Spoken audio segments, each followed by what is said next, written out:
Good afternoon. Hellas.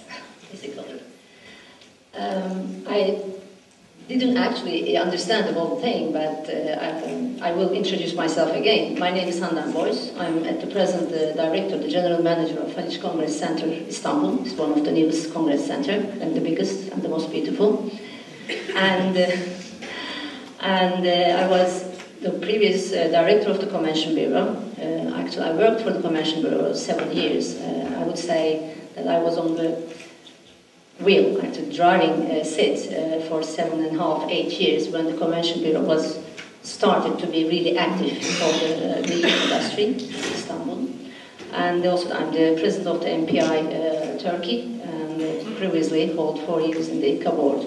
So this is me. I will start, but before that I would like to get a little bit grasp of the audience. I would like to find out who we are with us today. Do we have students on the audience? Students? Good, we have the young blood. And meeting industry professionals? Convention industry people? Great, okay. So I will talk a little bit briefly about the meeting industry itself. So what we're talking about, like, we don't call it MICE anymore, it's a meeting industry overall. The convention industry, exhibition industry, which covers events and corporate events, and mainly the association congresses. So what is the size of this industry, why it is so important for the destinations today, so what we can do for that, and again, very briefly, I'll try to be brief, what and how we succeed for Istanbul as the Convention Bureau and, of course, as the whole destination altogether. Okay, this is, I think I'm a bit far from it. Do you hear me? Okay. Yeah, this is what we will be going through today. And I will stress and underline the importance, the role of the destination marketing organization, traditionally said, which is now the destination management organizations, and the convention bureaus. They are the must of the destinations.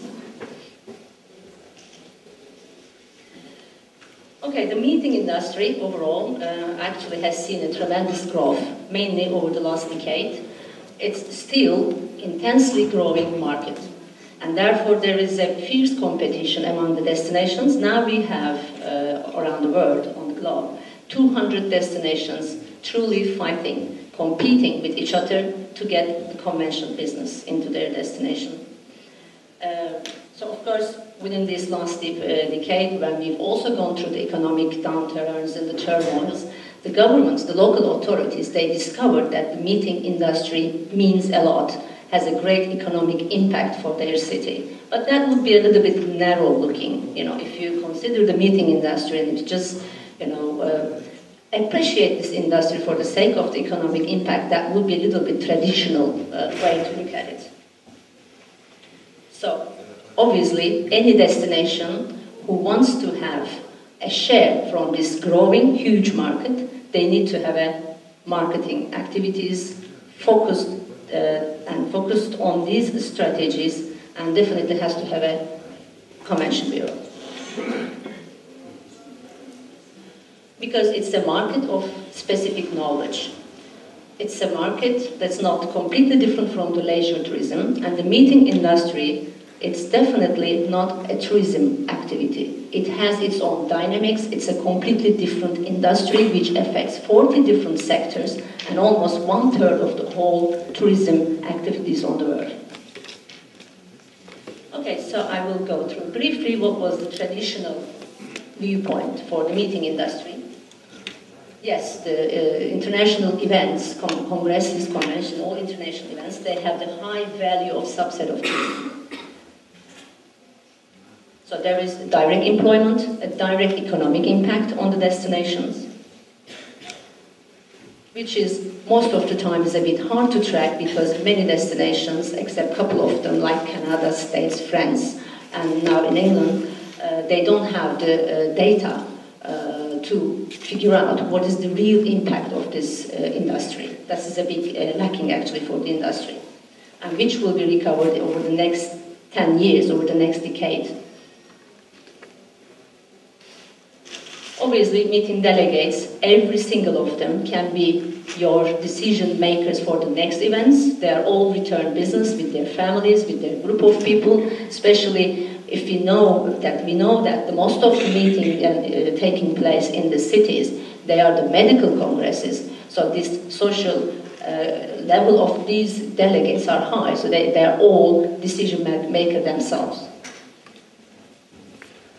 So one of the major things, actually, of the importance of the meeting industry is the infrastructure development required for the cities. So this is actually a total investment on the level of the destination, which transforms the destination to a completely new level with the convention centers, with the hotels, with the inner city transportations, airports, and the national flag carriers investments, again, based on this industry.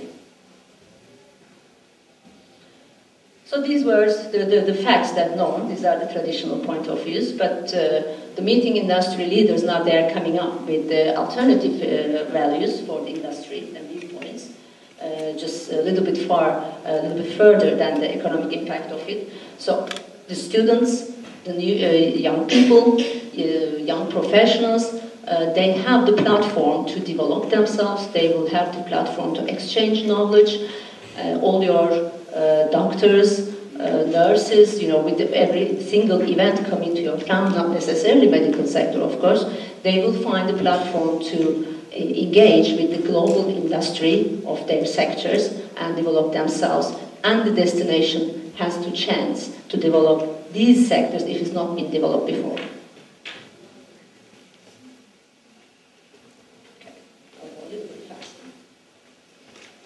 Okay, so when we talk about the Convention Bureau, when we talk about marketing the destination to the international meetings, we actually, as the Convention Bureaus, we are more focused on the association markets, which is the most proved itself to be the most resilient market, especially during the last economic turmoil years, during the economic crisis. It's a valuable business. It's a very valuable part of the meeting industry, because all these decisions are taken, especially next destination decisions taken a long time ago, even 6 years ago, 10 years ago, it depends on the rotation of the events, and they are not really easy to change destinations. And the good news is they rotate. If this meeting has been done, let's say in Istanbul, it's for sure that's not going to come back to Istanbul for the next 10 years, so it has to go to another destination. So rotation of the association business is a great opportunity for many other destinations. Well, of course, they all have different patterns. You need to understand as the destination, know very well the association market's dynamic to specifically target to that market. This is a professional marketing strategy which needs to be built to attract association meetings. So they have the lead time, as you see. And another good news is, actually, for many destinations, I'd rather say, that the statistics of ICA says that since 2009, it was like that before too, but it's increasing by 11%. It increased that the small-size meetings are the biggest category. Surprisingly, everybody's attempt to actually attract the big meetings like 2,000 people, 5,000 people, major big events, and actually that was also one of the mistakes of, I wouldn't say mistakes, but wrong strategy of Istanbul once, or individually convention centers, I'd rather say. We are all running after these big events. Of course, depending on your infrastructure, you have to target your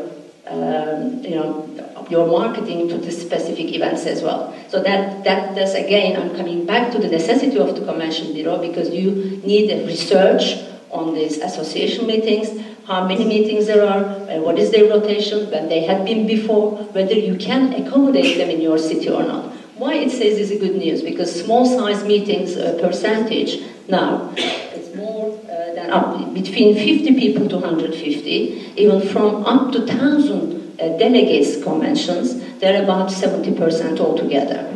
So if you don't have an infrastructure for 5,000, you don't have to get the cardiology congress of 30,000 people. So you know your product. If your product only can appeal 5,000, 2,000 people, there is a huge potential over there.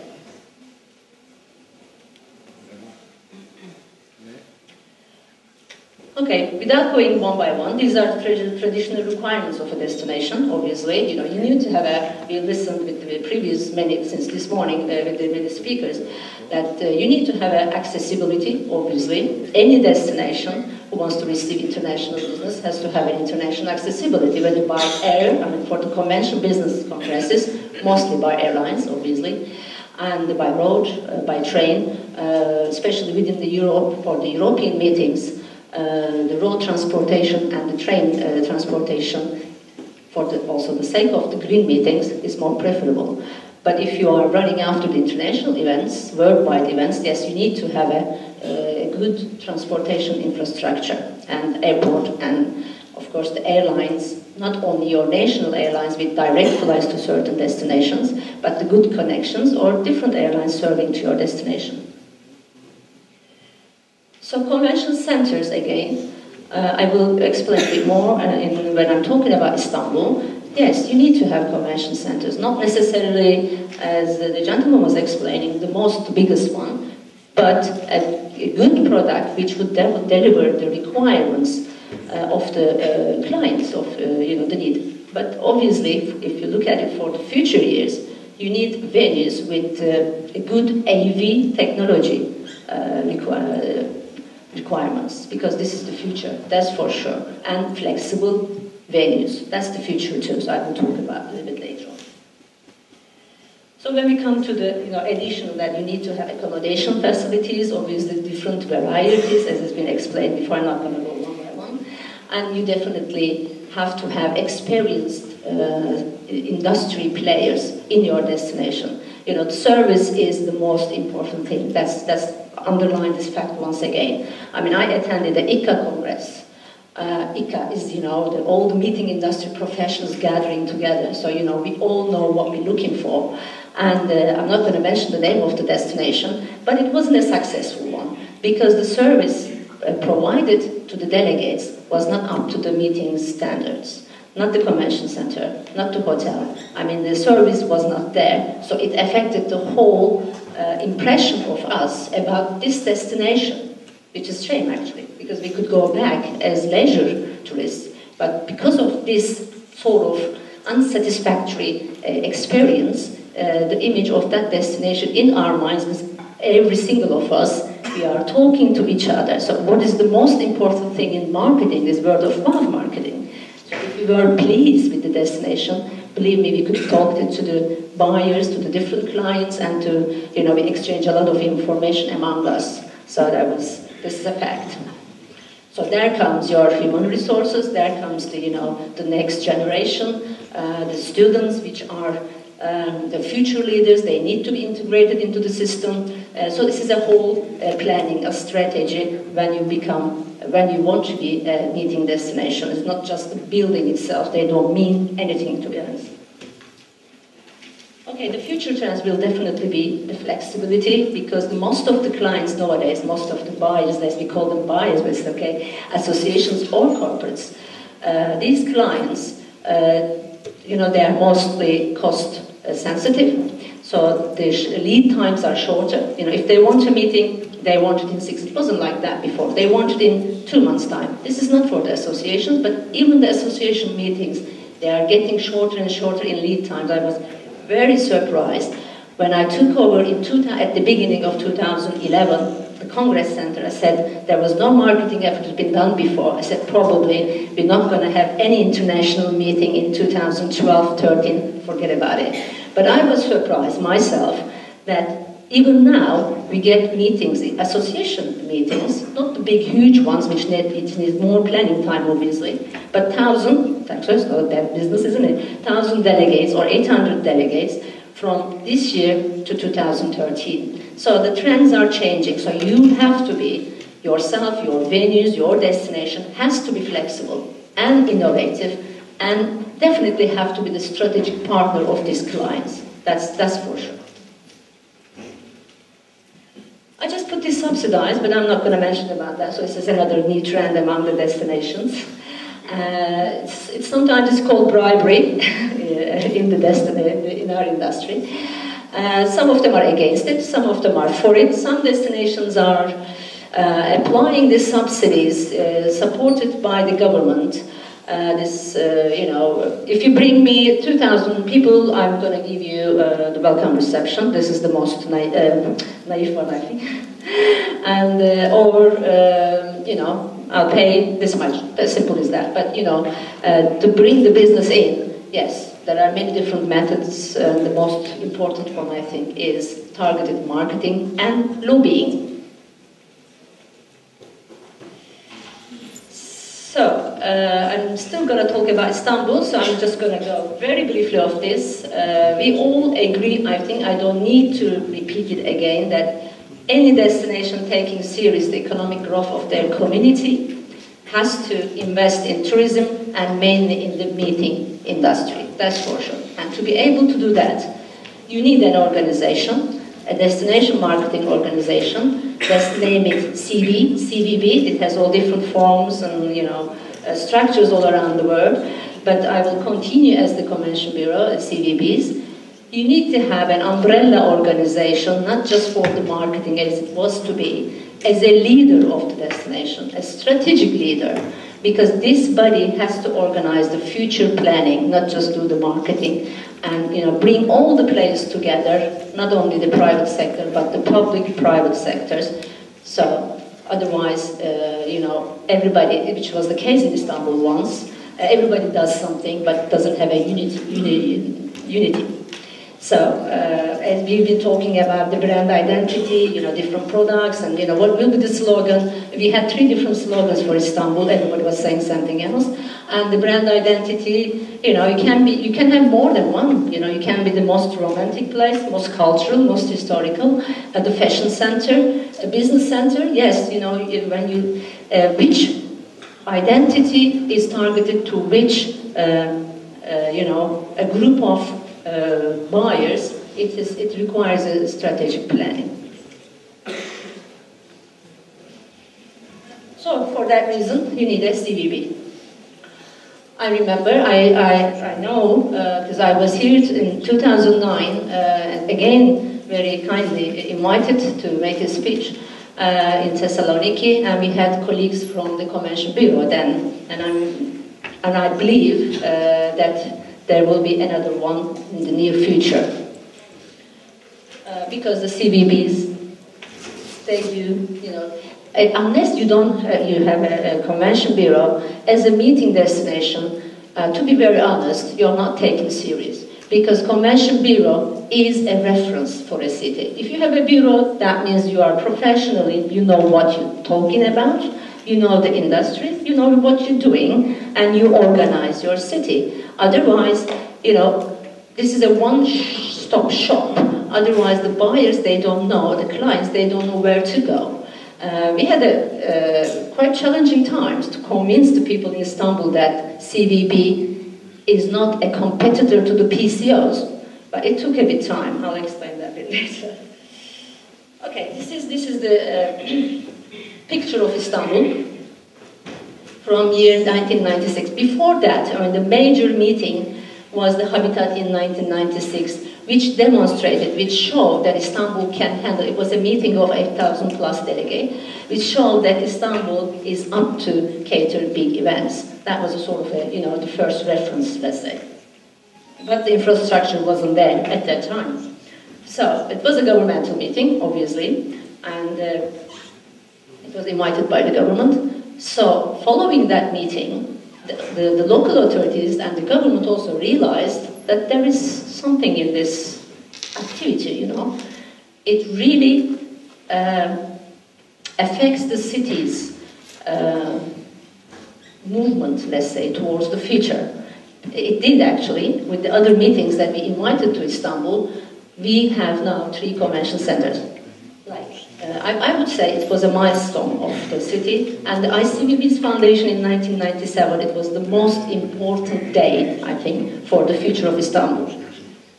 And then in 2000, for the ITU meeting, one exhibition hall additional to the Congress Center was built, specifically for this event. If the event wasn't there, it wasn't going to be built. So we are a bit funny there, when we invite the meetings first and then we do the construction. But it worked. And then in 2000, 2009, in my center, I wasn't the director of the center at that time, but in Haliç Congress Center, World Water Forum, 5th World Water Forum with 20,000 people hosted. So specifically for that meeting, Haliç Congress Center was built. Again, it's a governmental meeting. And for IMF 2010 meeting, the third convention center next to the other one was built too. So now we have 3 convention centers. Of course, it's a matter of question whether we have too many or we still have more. This is another strategic decision. So if you look at the ranking, you can just easily see where we were, now where we are. In 1998, of course, when the Convention Bureau was formed in 1997, it just started, so it means that it took a bit time for to receive the fruits of all these marketing efforts. But in 1998, this is the ICA rankings, by the way, so it only takes the association meetings as a criteria. There is no corporate events in this. So Istanbul had only 14 meetings, and the worldwide was ranked 49th.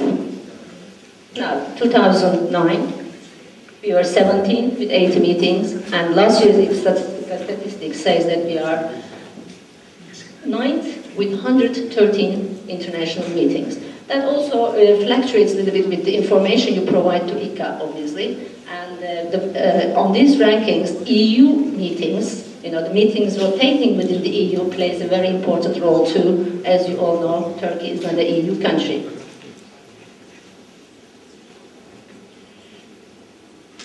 Well, for a destination, there are many success factors. I just listed, going through a bit my time, I just listed the major factors. Okay, but the fact is, Istanbul is one of the leading finance cities of the world now, that's for sure. And of the Turkey, almost 50% of the tax collection is from Istanbul, and Istanbul produces the 22% of the national gross product. So it's a huge city in terms of the population. Statistically, it's officially it's 13 million. We believe it's 17, more than that. And but it became a center of fashion, the business, finance, culinary, art.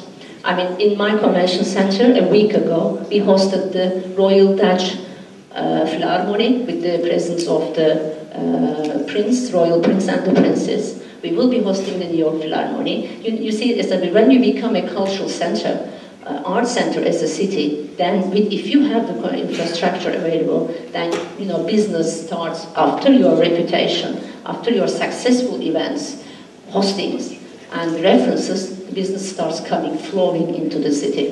This is what we are seeing at the moment. Touch wood. Okay. So there was one more very, important factors for, pushing Istanbul further. That was the Turkish airline. Governmental meetings, definitely they play a very important role. If, of course, in the case that the government is convinced to invest in the destination and the meeting industry, they need to wake up a little bit. I hope we have no politician around here. Yeah, we are accessible, and I'm not going to talk about Istanbul too much, but I just want to talk about the Convention Bureau. So the structure of the Convention Bureau is not private, is not public. Yeah, there are different structures, but the Convention Bureau had to go some, difficult path as well. It wasn't easy, We had a lot of challenges. First, funding, of course, because it was formed as the economic administration of a TÜGEV Foundation. TÜGEV Foundation is, by the Parliament, is being given the tax exemption for the public community works. And the Convention Bureau started accepting members, the private sector, to support the Bureau's funding. That started with 10 members, 20, because that requires then, it's also a difficult job, and that you have to convince your stakeholders, not only public but private, that you do a good job, and then there is a return on investment there. So then this number of members increased up to 85 now. And my colleagues, my successors are doing a great job. As one of our speakers mentioned, we are on I think this was they did it. We are doing a good job on the social media, on the press level as well. The major challenge was, I don't know if it's the case for you, the PCOs, the travel agencies that are very strong in Istanbul, they thought that they are the marketing bodies, but under the convention bureau. They said, we cannot do our job. So it took time a little bit for them to understand that the bureau is a not-for-profit body, it's working for the destination, and it gives an unbiased, impartial information about the destination and knows all the services in the city, and they're not working for their own pocket.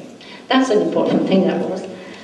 And once they realized that the bureau brings business into the town, they started to support us a great deal. They started became the members. They started to pay their membership fee regularly. And the most important thing, Convention Bureau started to make its own money from the marketing activities they organized altogether. So these are all very, basic marketing activities that we would all know. But what basically a Convention Bureau does, represent the destination in all trade shows. As there was an example from the Athens Convention Bureau, which is also a recent Convention Bureau built in Greece. It doesn't have a very long history, Athens Convention Bureau. I know them personally, my colleagues. So, they see the many buyers during the trade shows. They have a lot of appointments because anybody wants to have any information about the city first goes to the Convention Bureau. Trade shows are important. Again, these are all, we can diversify it, but what I would like to say in brief, the networking within the industry is one of the most important issues. You have to have some faces. When I was offered the job as the Convention Bureau's general manager, I said I will be the face of Istanbul in the meeting industry, and I was. So, I represented my city, my destination. I attended most of the workshop with my team. I was the speaker. I actually managed to go to the ICA board. So these all efforts, not individually as a team, but you have to create a face. You need to be in the discussions, in the workshops. You have to invite your clients, the buyers, which has tremendous effect to this, to introduce your destination. It's not good with saying, I have the brochure, we have a beautiful city, lovely, we have this or that. It doesn't work. What they need, they have to come and see. So you need to figure out their requirements, specific requirements. Every meeting, every client, they might have different, especially the corporate and associations, but it doesn't really matter. You have to have a professional team to find the answers to all requirements and push the authority. We did. It wasn't easy. We pushed the municipality. We couldn't get anything out of the metropolitan municipality of Istanbul. Surprising, yeah? Istanbul, most of the destination metropolitan municipality is the host. In Istanbul, no. We haven't seen a penny of them. But what they did, they constructed the convention centers. They own the convention centers. It's a great support, isn't it? It's a great investment. We don't want more than that from them. The city transportation. They are building the tunnels and the metros. Yes, the cleanness of the city, security of the city. As long as the municipality does all these things they have to do, then the private sector and the professionals, they can market the city for sure. This mailing campaigns and database, yes, you need to have really, you can't, if you don't have the professionals digging, researching the events in databases, you are lost, Who you are targeting, which congress. When I was searching about how many meetings, congresses were not in Istanbul before, I came up with a figure of 2,900. I was shocked. There were still 2,900 meetings, rotating association meetings, which were not in Istanbul before. That's a huge number, I mean, considering that we were only hosting 113 a year, it's a big number. So where to start? Who to target? The 1,000 ones to that, because if you have many facilities, then you can work for thousands for this, and 200 for this, 500 for this. And at a certain point, when you have the reputation built in the meeting industry, you don't really need to make too much. Just the business comes, and then you have to deal with the future strategies. So, to convince the local authorities is not easy. To find fundings is not easy. So we convinced the Ministry of Tourism, we said, give us the trade shows. We sell the trade shows, we make the money. And they accepted it. So the ministry, they built all the stands, they did all the construction as the Convention Bureau. We sell the exhibition booths to the private sector, that was our income, and we organized everything about this trade show, the marketing, the food, and catering, and all sorts. But we still made money. It was the 1/3, 30% of our income. That's a good money. And then we, of course, the private sector supported us. And then, you know, all these advertisements and the magazine printings, and you know, you can't make your own money as the convention bureaus for sure. You cannot just sit down there and wait for the, you know, the government to give you the money. And as the Netherlands has the case, they suffered a lot because when there is economic crisis, government should cut the funding. So what are you going to do? You know, you need to have certain other venues, streams, and partnerships. Last but not least, I hope I didn't take too much time of my next speakers. It is really important that whole industry players get together. This is a strategic partnership among the industry itself and towards the client and with the client. This is very important. So you need to have a collective destination mind. You need to have joint efforts, not individual efforts. It is easy on the screen, but it's not easy to create and to build, I'm telling you, because everybody, they have their own ego. Because even when you want to build a convention bureau or a destination marketing organization or DMO, who is going to own it? That's even an issue, you know. We had this issue. Who's going to be the boss? So there should be a collective mind for the future, for the benefit of the community and the destination. And we should not forget our academicians, our universities, our students, not only as a future generation, future leaders, which will take over the jobs and the positions from us and continue, hopefully, but also all the associations, our doctors, our scientists, whoever can, because the lady was talking about ambassador programs, which will be actually organized, ambassador programs in the Convention Bureau too. First, you need to convince them, you need to tell them that they are ambassadors. You know, we need them to sell the destination, to market the destination, because they have to invite these meetings. Some of the meetings, they are not coming unless they are invited by their peers in that destination. So they need to know that they are the host, and we will support them in any ways if they invite those meetings to take place in the destination. So there are so many techniques and tricks to talk about, but I took too much time of you. Thank you so much. It was a great pleasure to be in Thessaloniki second time.